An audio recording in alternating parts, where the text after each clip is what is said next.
publicly. We've already said his name a few times.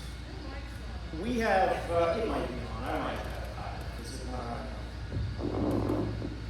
Yeah, I think Is that a little better? Yeah. Okay, so we'll do it. Listen, we've said his name a few times, but while we have kingdom royalty all over this place, okay, I mean, we don't earn our crowns. We just say yes to the one that's given. And we have someone in our presence that said yes to that crown a long time ago and helped build this place. And I'm putting him a little on the spot, but I asked him beforehand if Pastor Joe would be wanting to say a few words to his family. And I'm dragging him up here now to do just that if he's ready.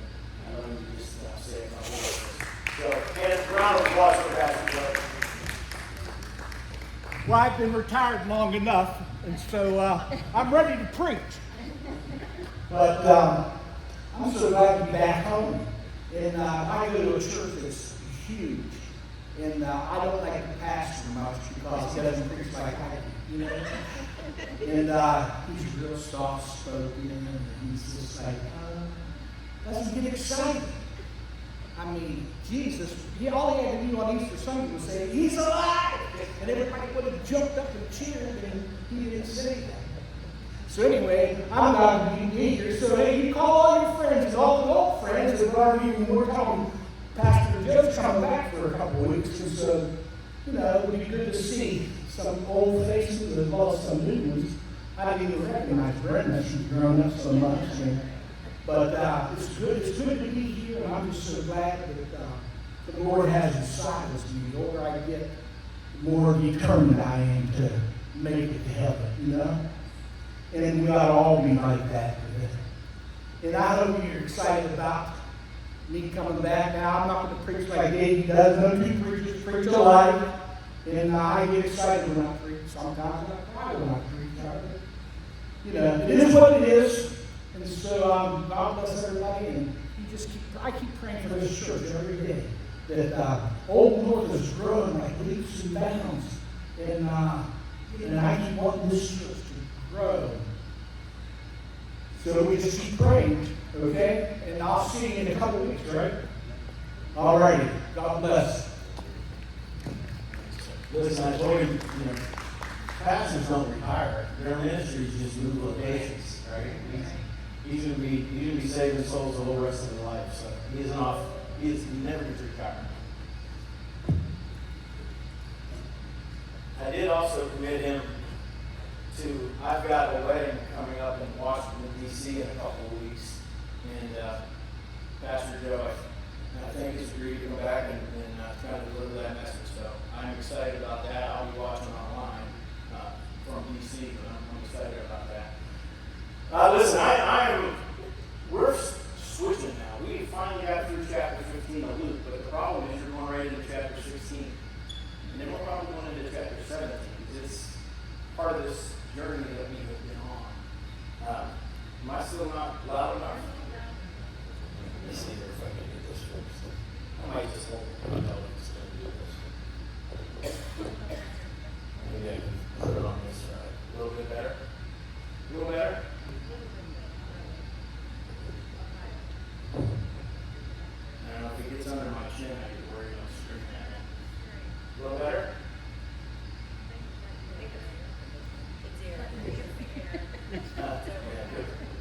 How about I just get rid of this mic? Okay, it works. What's weird is it's here every single week, so I don't know why it's deciding not to work today. But is that good? We can do better now? All right, good. Listen, I'm excited to get into Luke chapter 16. Is anybody else excited to get into Luke chapter 16?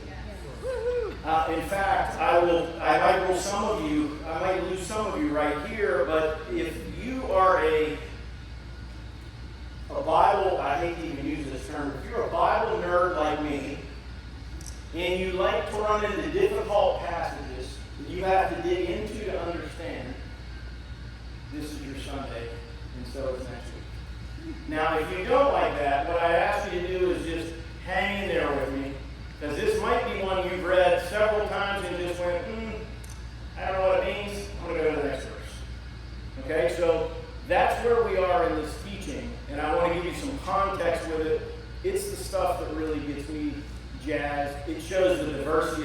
our Lord thought. It shows the complexity of how intelligent and smart he was in delivering the teachings to his target audience, and that's important today.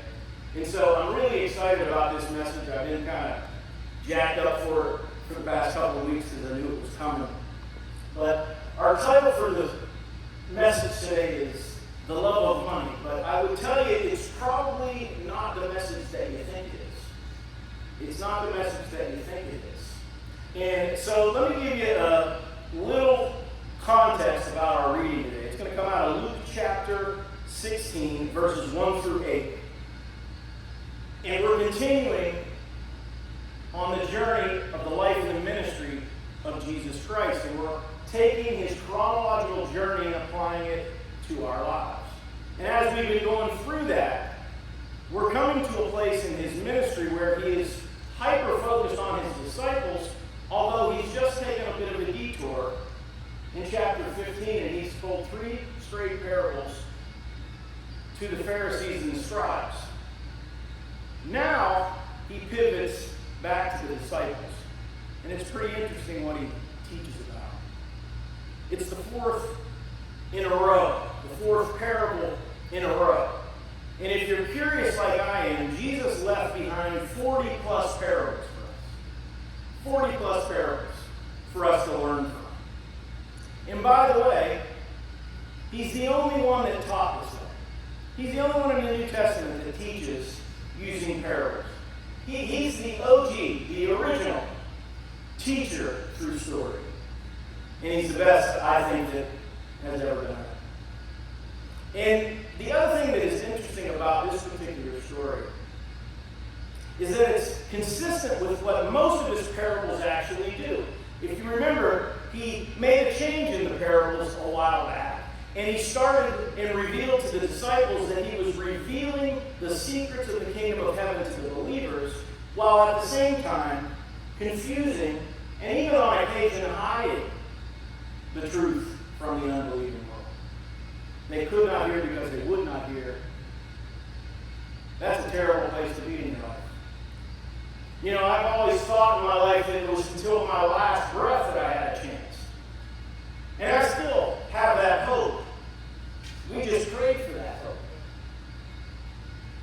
But there's also some scriptures that say that the Lord has given you time after time after time after time. And when you've made a decision in your life that you want nothing to do with this, there's a point of diminishing return that occasionally seems to happen. John MacArthur called it a prejudgment that comes to you. The judgment on you before you actually die.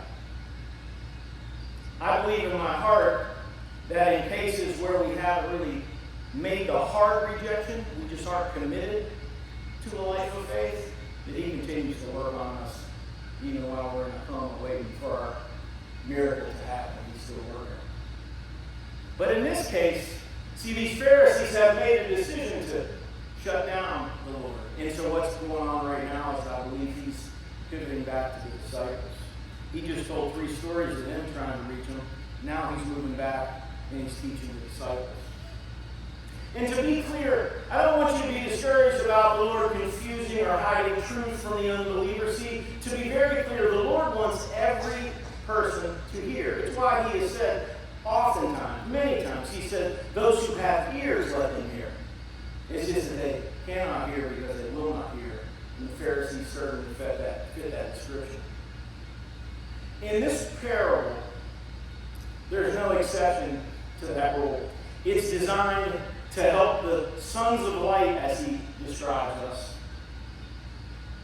And it's confusing for the sons of the world in their generation, as he describes it. So again, our title this morning is The Love of Money, but it's really not a story necessarily all about money. It's about the behavior of a manager of money or possessions.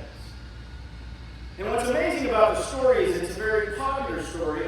It's a controversial topic for sure, especially in Christian circles. Right? Anytime we start talking about money in a church, everybody starts to worry.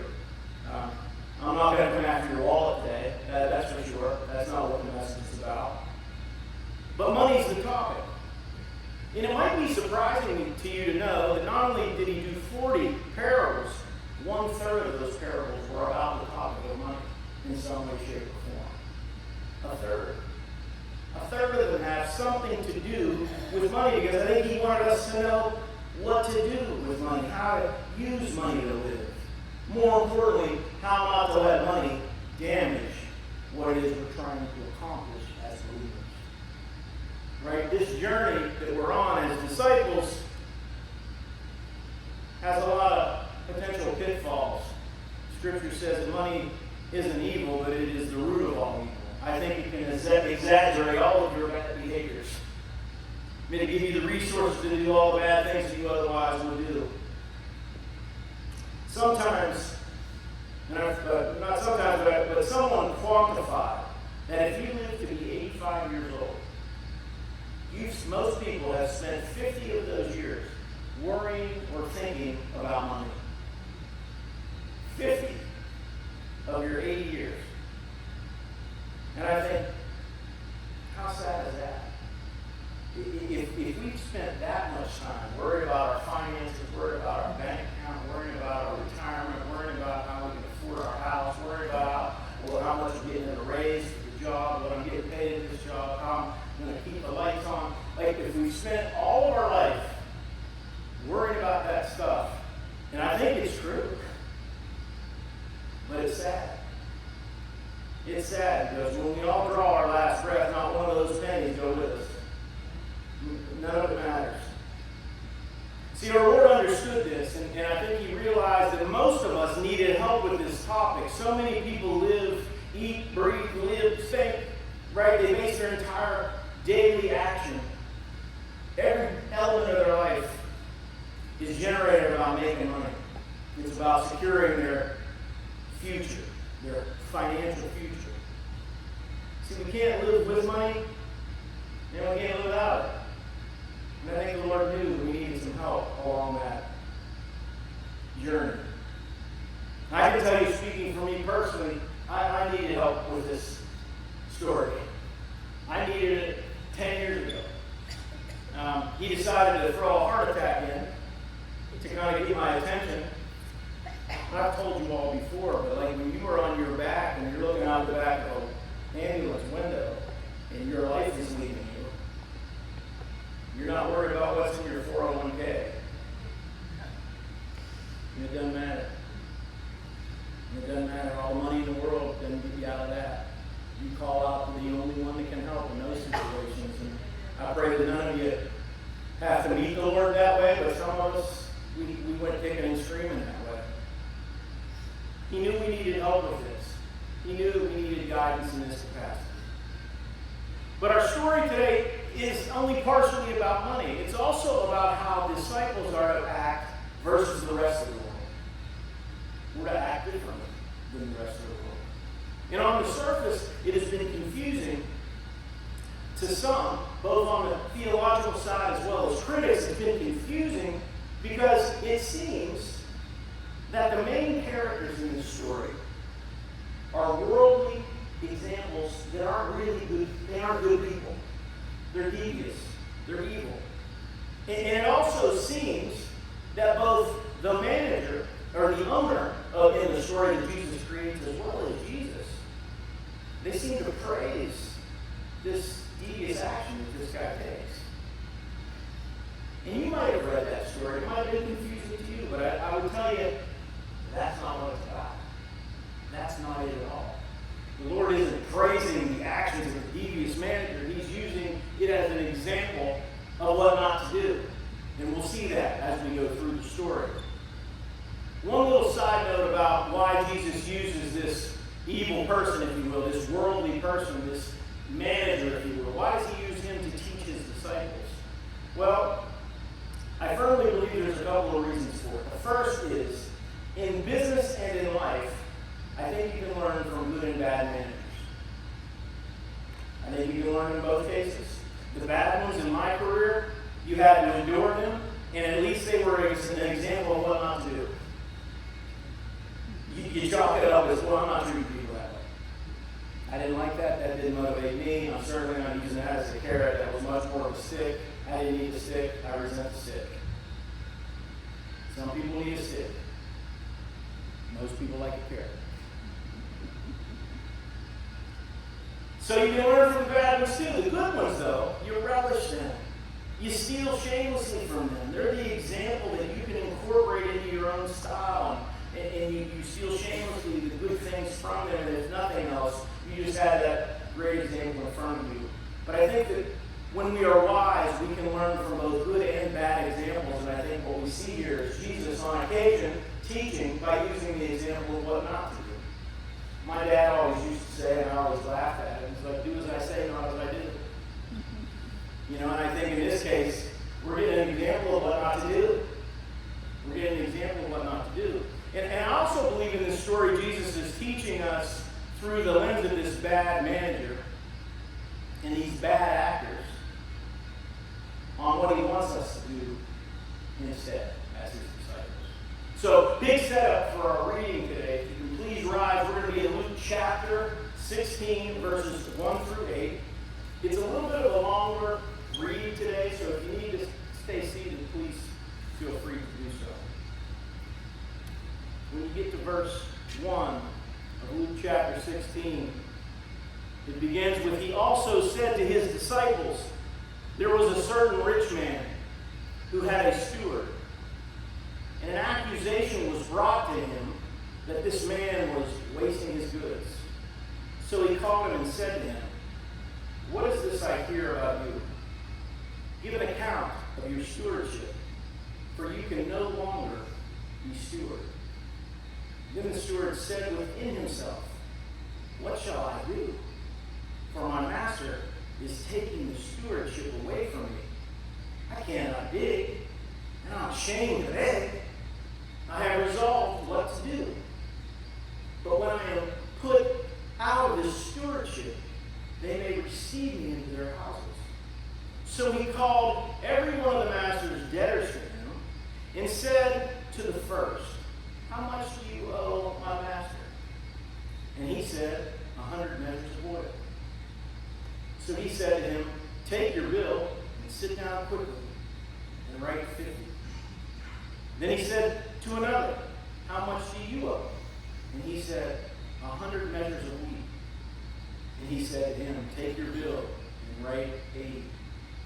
So the master commended the unjust steward because he had dealt shrewdly. For the sons of this world are more shrewd in their generation than the sons of light. May he bless our understanding of his word this morning. You may be seated. So, in Luke chapter 1, verse 16, we get our fourth parable in a row from Jesus. If we go back to Luke 15, he's delivered 3 parables. One about the lost sheep, leave the 99, go for the one. The lost coin, go find the one. Very important, very valuable. The last one is the prodigal son. Right? Father runs after the son. All of those messages, the target audience was really the Pharisees and the scribes, who were making fun, criticizing, why is he hanging out with sinners and tax collectors. Right away, though, we have a change in Luke 16. Right from the very beginning, Luke begins by telling us he also said to his disciples. So you can only infer from that it's right after he's completed the parable about the prodigal son, and he's going right into now a teaching that is directed more to the disciples, which is his original aim. So after 3 parables in chapter 15, where he addressed these Pharisees and scribes, he's now letting us know that he's talking directly to his disciples. And that's really interesting and really useful for us, because guess what? We're disciples. So it applies to us too. It also seems pretty loosely connected to what was discussed in chapter 15, where we had a prodigal son who wasted his inheritance, and now we have a manager who's wasting the owner's resources. So there's a connection to mismanagement, recklessness, wasteful, poor behavior. And if you skip down He says the Pharisees, who were lovers of money, so they're not going to like this story much. They're lovers of money. They were listening to this, though. And while they were listening to all these things, they derided him. So, again, it's to the disciples. The Pharisees and the scribes are still there listening, but they're not listening. They can't hear it, they won't hear it. In fact, there's another word that's used besides deriding him. Other translations use the word scoffing, which is interesting. In the Greek, it actually means nose, which means they turned up their nose to him. So they're disrespecting him as he's telling the story. It makes all the sense in the world. They're lovers of money, they don't want to hear a story about money. Regardless, they were in the crowd listening, but the direction and the teaching is completely for the disciples. And that leads all of us. So this morning I'm going to do something a little bit different than I usually do. And what I'm going to do is go through this story twice. The first time I'm going to go kind of quick and kind of talk about a few things, because as you read that story, or listened to it, you could maybe tell me, did any of you get to a place in it where I was like, what is he talking about? What does he mean by this? There's a few places in that story where you kind of going, what's Jesus talking about here? And so I want to go through it kind of quickly so we rehear those things, and then I want to go back and talk about it so that we kind of get what he's talking to us about. The story actually begins in a pretty straightforward way, though. The curveball comes at the end, so I'll give you a little hint for that. It comes in verse 8. But in verse 1 it says, there was a certain rich man who had a steward, and an accusation was brought to him that this man was wasting his goods. So like the prodigal son story, the manager, the steward, was wasting or squandering. Same word was used in chapter 15. It was used here in other translations. The rich man's possession. So we don't really know what he's doing. There's no accusation that he's necessarily embezzling or that he's stealing. We don't get those details. It's a story. Jesus leaves those details out, but we can just let our imagination wander. What we do know is that he's not doing a good enough job managing what he's managing. It says in verse 2, so he called him, the owner called him and said to him, what is this that I hear about you? Give me an account of your stewardship, for you can no longer be a steward. Well, that isn't good. Like, you don't ever want your boss to pull you in the office and ask you that question. What is this? I mean, mom works for her daughter. I don't think you didn't want to go to Peggy's office and ask her, what is this I heard about you? What did you do, Alice? I mean, your heart sinks. Your heart immediately sinks. You don't want to hear that from your boss. You certainly don't want to hear this, in this guy's case, from the guy who employs him, gives him a place to live. Right? He says, give me an account of your stewardship, your management of my affairs. For you can no longer be manager. So in the words of Donald Trump, he's telling him you're fired. You're not fired yet. I need you to do one more thing for me, but you're fired. Now imagine getting that news. And the steward does exactly, it's real straightforward, he does exactly what you would think. He says, then the steward said within himself, so he starts thinking immediately, oh my goodness, what shall I do? For my master is taking the stewardship away from me. I cannot dig. I am ashamed to beg. What shall I do? He's thinking to himself, I just got fired, or I'm going to. I can't dig in a ditch. That's beneath me. I'm a manager. I don't do that work. That's not my line of work. And the only thing worse than digging ditches is begging. I'm ashamed to do that. So it's pretty straightforward. He kind of responds the way that I would respond to that situation. His priority now also shifts as well. It also shifts as well. I'm sure he came into the office that morning with some things on his to-do list. He had a priority, a thing. Even a bad manager has things that they're going to do when they arrive at the office. His priority immediately shifts to survival in his own well-being. He's no longer thinking about his boss and his affairs. What he's thinking about is, how do I get myself out of this mess? And it says in verse 4, I have resolved what to do. And what he's resolved to do is that when I am put out of the stewardship, I have to create a situation where others will receive me into their houses. He said that I can no longer be a steward, and that can't happen. I've got to be able to go get employment somewhere else. I've got to be able to go get another job somewhere else. It's bad enough I'm losing this one. I can't be digging ditches and begging. What do I do? And so he called everyone, and this is the plan. He comes up with a plan. It's a completely self-serving plan. It's a plan in which he is going to dig himself out of this hole. And so he calls up, it says, every one of his master's debtors he calls. And he says to the first one, how much do you owe? He says 100 measures of oil. He says, like all thieves would, take your bill. Sit down here real quickly. Write down 50. Don't ask any questions. I won't ask any of you. Your debt's wiped away by half. You now owe me. See, I noticed in this story, notice that the people that are getting the deal didn't exactly say, hey, are you sure the big guy knows about this? They might have wanted to ask that question, but they didn't. They didn't even want the answer to that question. Take your biggest bill and someone called you up and said, hey, your house payment's cut in half. Are you going to get into a lot of dialogue about why? Nope. I'm just going to take half the price of my house now. This is a pretty good day for these people. But the point of the story is, they're all crooks. They know what they owe the guy.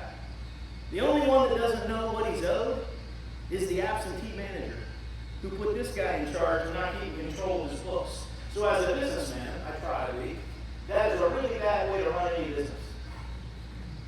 You don't give your checkbook to anybody else. He did. Story number 2. Now, we only get 2 stories, only details of 2, but he says he calls every single one of the master's debtors, so I'm writing this list. The second one he calls, he says to him, how much do you owe? He says 100 measures of wheat. Take your bill and write down to 80. And then maybe I call it the curveball, but I think it's the point where Jesus is trying to get our attention. He adds this little line, and it's really verses 8 and 9. I'll touch on 9, but we're going to get into 9 next week. It says, so the master commended the unjust steward because he had dealt shrewdly. So the owner gives the dude credit for ripping him off. Yeah, that sounds confusing. Why would you do that? And then it says, for the sons of this world are more shrewd in their generation than the sons of light. So it almost sounds even as if Jesus is giving this guy credit.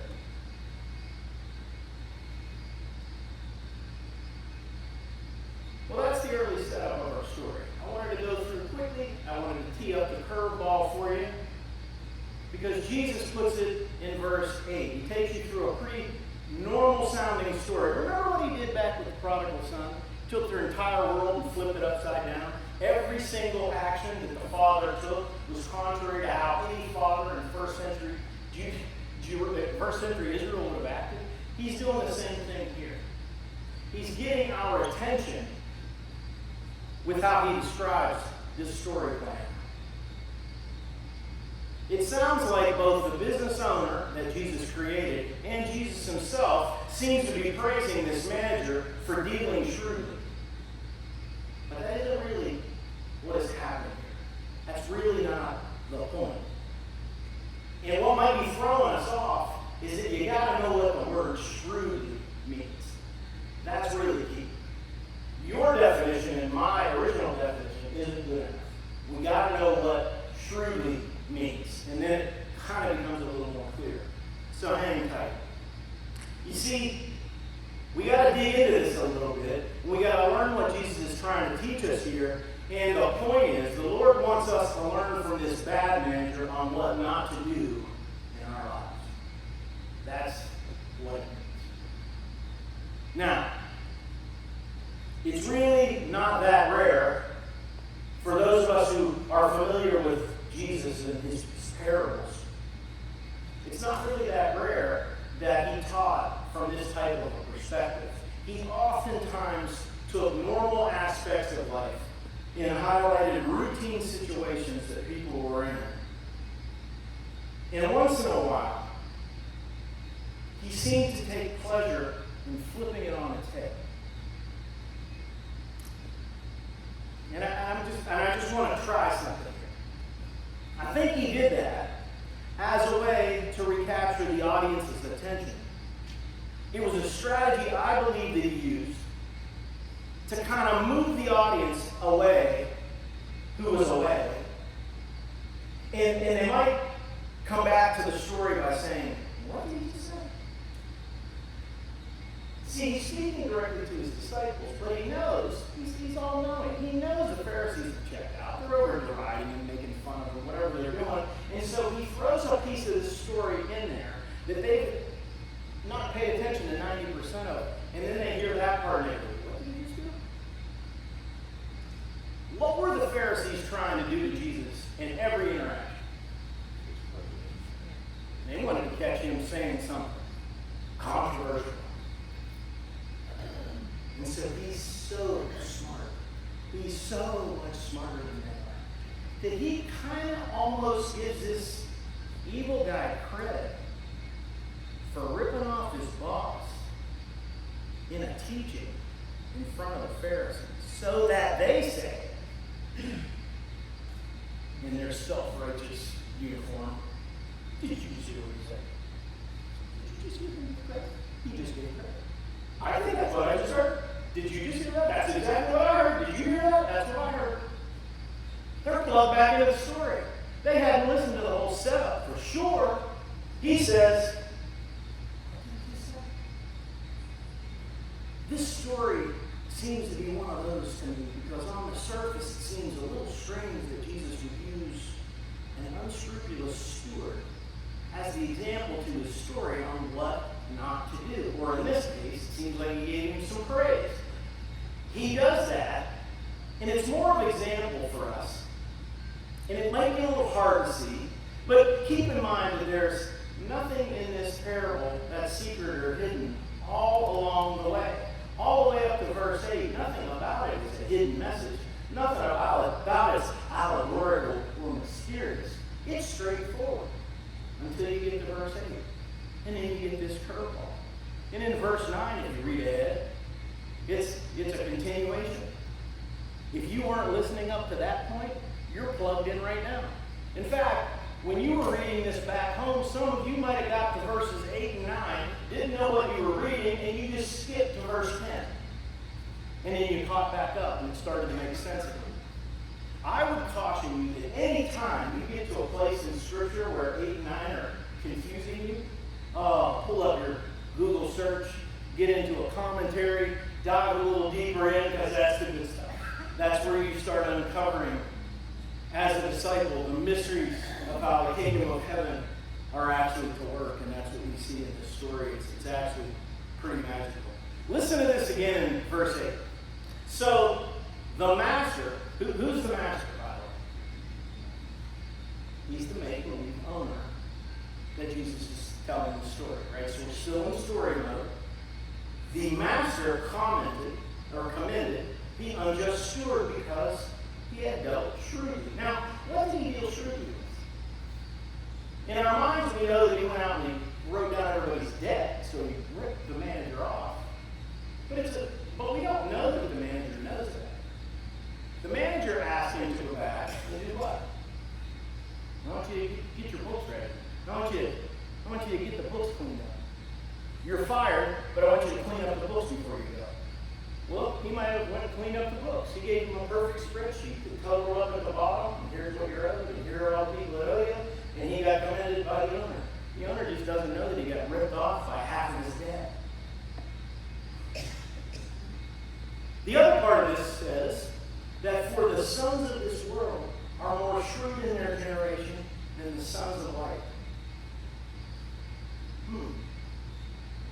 Who are the sons of this that are more shrewd in their generation? And who are the sons of the light? Hold that thought while we do it again. All those are important. They're all important. Who we're talking about, who they are, how we know, all that. But what did he just say? Did he just compliment this manager? You see, if you weren't listening before, or if you're a Pharisee who had checked out and might have been deriding him and turning your nose up, I bet they started listening right about that point. They tuned back in. And you can test yourself. If you're only sitting at a speech and you've been falling asleep and then you really weren't listening, in fact, you haven't been listening to me maybe most of this morning so far, but when you got to the part where Jesus was giving credit to a thief, how many of you plugged right back in? Right? I mean, it's interesting. We usually have a version of Jesus, loving Savior, Messiah, that loves children and pet sheep. And he's got multiple sides. And when he turns multifaceted, he gets my attention. See, if you weren't listening before, if you were a Pharisee, he just got your attention. He pulled you back into the story. And then what's he said? He says that the sons of this world are more shrewd. He didn't say that's a good thing. He just says that they're more shrewd. And the word shrewd matters.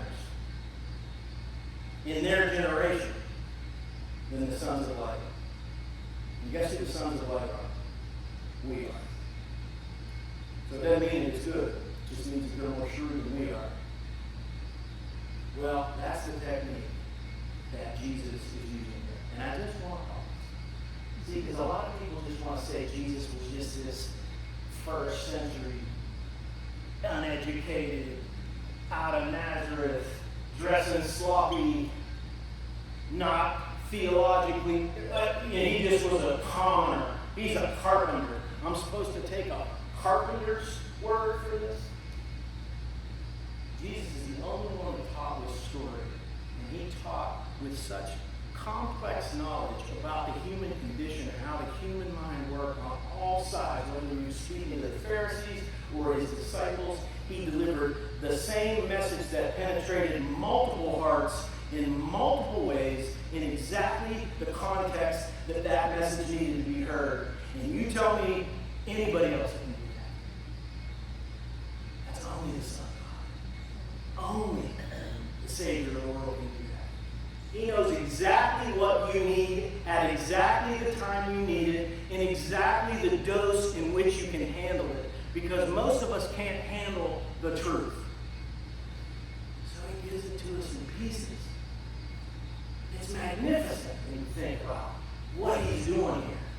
He's feeding the disciples, and he's still giving these lousy Pharisees a chance.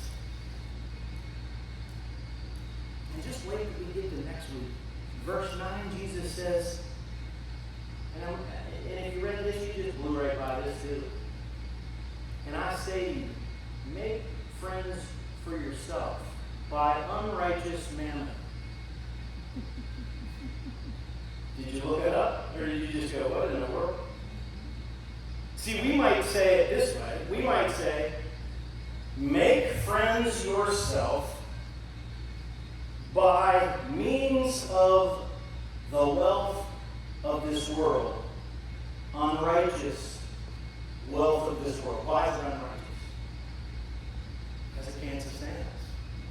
Any of the wealth that we accumulate here, it has a use. It's a finite use. Your money it's no good to you when you're dying. You don't take a penny of it with you. It don't matter if it's Elon Musk and his trillions or me and my pennies.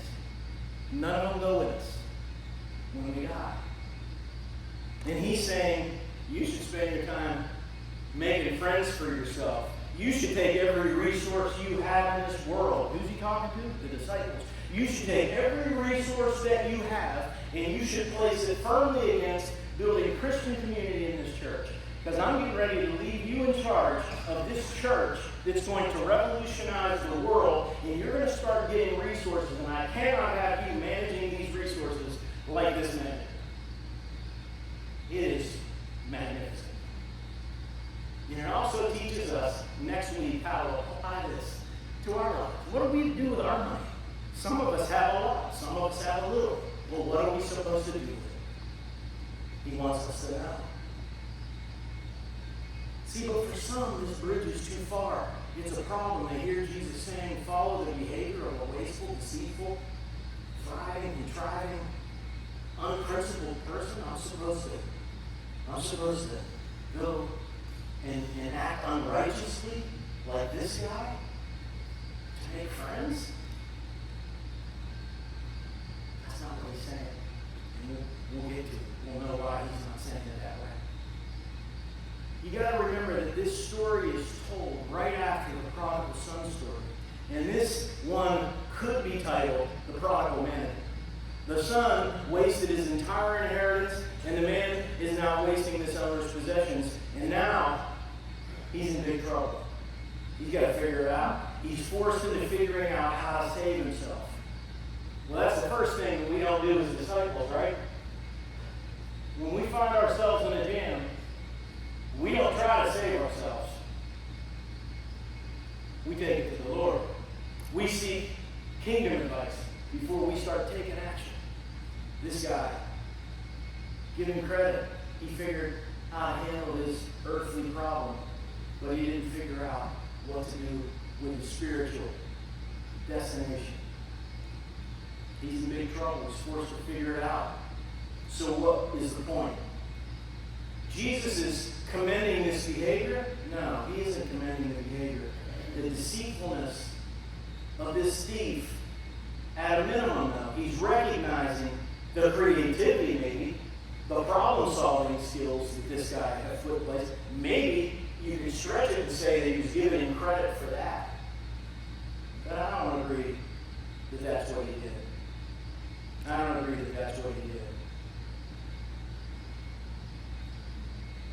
We don't need to give the thief credit for ripping off the boss. I think for the most part, the boss probably had no idea.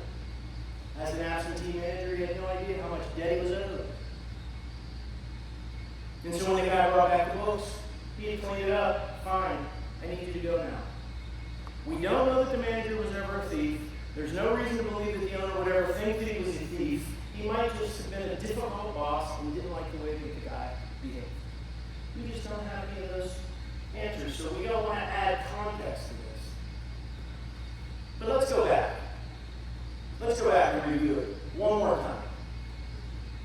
He starts the story, Luke does, with there was a certain rich man, someone who today we call this absentee manager. He's distant from the business. He's turned the entire operation over to this guy to manage. Not a good way to manage your business. Not a good way to manage your business. In verse 5, the manager's action was to call every one of the master's debtors, right, and find out how much they were owed. So you can imagine that the total list of debtors was much more significant than what we got in those two examples. But if you just take those two examples and you break those down, it's pretty significant. The term steward is manager, right? It's manager. In the Greek, it was oikonomos, which means law of the house, or he was in charge of the house. We might call it today in legal terms, he had power of attorney over this guy's possessions. Bottom line is he was in charge of managing the entire operation, this entire operation. And the manager, the owner, didn't know what the manager necessarily was doing on a day-to-day basis.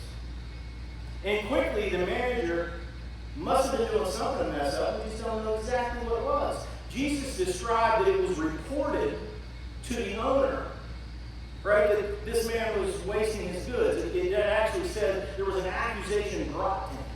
Well, somebody ratted him. We don't know what they said, but it couldn't have been good.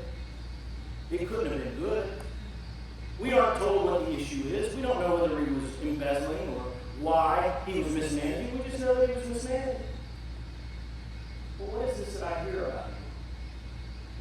What is this that was brought to me? What was reported to me? In the Greek, the word reported was actually titled diabolo, which is the derivative of the word diabolical for us. So what is this diabolical thing that I heard about you? So the report could have been flattering, but we don't know what the situation really was.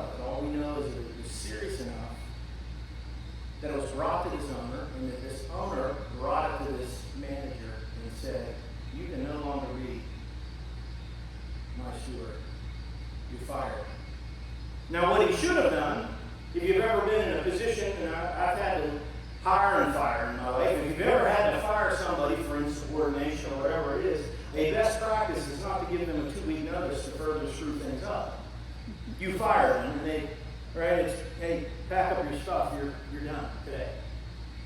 It's harsh, but it's the only way that you can do it. You don't say, hey, can you give me an account? I'll give you all your stuff in order before you. I mean, that's just an open invitation to make things even worse. You don't give them a 2-week notice. You give a 2-week notice, perhaps, to somebody that has been performing really well in the job, unless you know that they're going to another opportunity. And it leaves you kind of in a bind and you ask them to stay on. That's how a 2-week notice works. You don't give a 2-week notice to somebody you're concerned about. In the story, the owner says, you're not going to save your job, but I want you to do some accounting work for me. I want you to document your mistakes for me. I mean, all of that's just bad policy.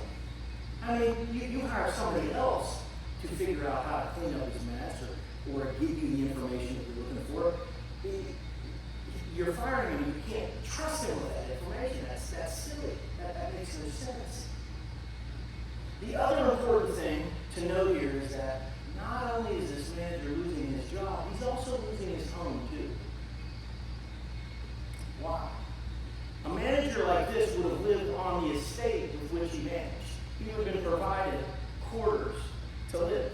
So not only is he losing his job and his income, he's losing his house and his reputation too. Everybody's going to know that he was fired for incompetence. Everybody's going to know that he was irresponsible, he was wasteful, he was the prodigal manager. And so in verse 2, the owner summarizes and says, for you, you can no longer be a steward. And those are terrifying words to him. What shall I do? And that's why he says, for my master is taking the stewardship away from me. I cannot dig. I am ashamed to beg. I have resolved what to do. When I am out of this job, out of my stewardship, I got to create a scenario where somebody else receives me into their house. He says it in a little different way than we would, but that's exactly what he's thinking to himself. I got to get another job. I can't lose my reputation, my income, my home, and my ability to ever get another job. I got to fix that.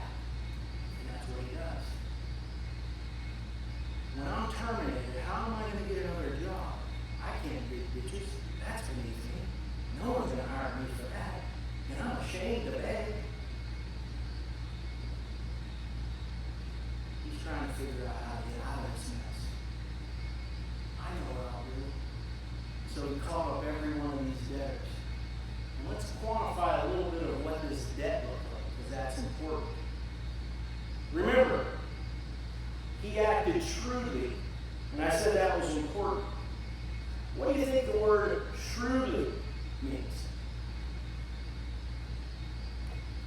Having or showing sharp, practical judgment and cleverness, especially in negotiating or navigating real world situations, or handling business dealings. It often involves one's insight to gain an advantage, make a smart decision, accurately assess the motives, turn the tide to your favor. Shrewd. See, I'm going to do what's best for me, and I really don't care who I hurt in the process. I'm not thinking about anybody else. I want to do it my way. It's going to be my way. I'm the only one that I care about. Other people get damaged. You know, you've heard the saying, man, he's so shrewd, he split his mom's throat for $1. That's this guy right now. He's desperate. He can't be thinking about anybody else. He's thinking purely about himself. That's where he's at. So he turns to the first one. We get 2 examples. He turns to the first one. How much do you owe? 100 measures of oil. That doesn't mean a whole lot to us, right? 100 measures of oil. I mean, you probably thought oil from, that runs your lawnmower. That's not what we're talking about. We're talking about olive oil. Right? He says, take your bill, sit down quickly, write down 50. That's pretty much what every criminal in the history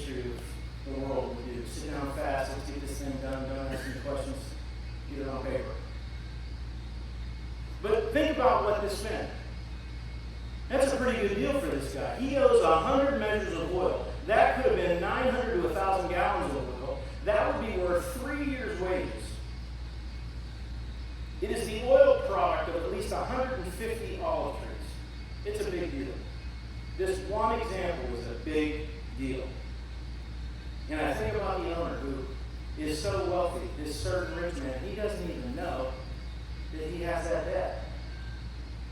And the manager knows he doesn't know about it, because he's the only one that's ever been managing it. He's never had to tell him what he has been doing. The whole thing is a mess.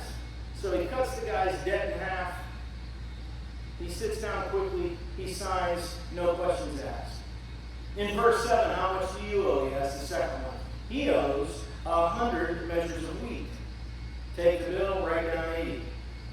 Well, initially I thought, well, that sounds big a discount as the other. Why don't you give them 50% off? Well, as you dive into it, that's 1,000 bushels of wheat. You're talking about 100 plus acres to produce. That much wheat was 8 to 10 years of labor. This would have been a massive debt, and the 20% is almost equivalent. Jesus did the math in his head. He told a story that if anybody in the crowd knew exactly what he was talking about in his examples, because it's a made-up story, he's dead on the math.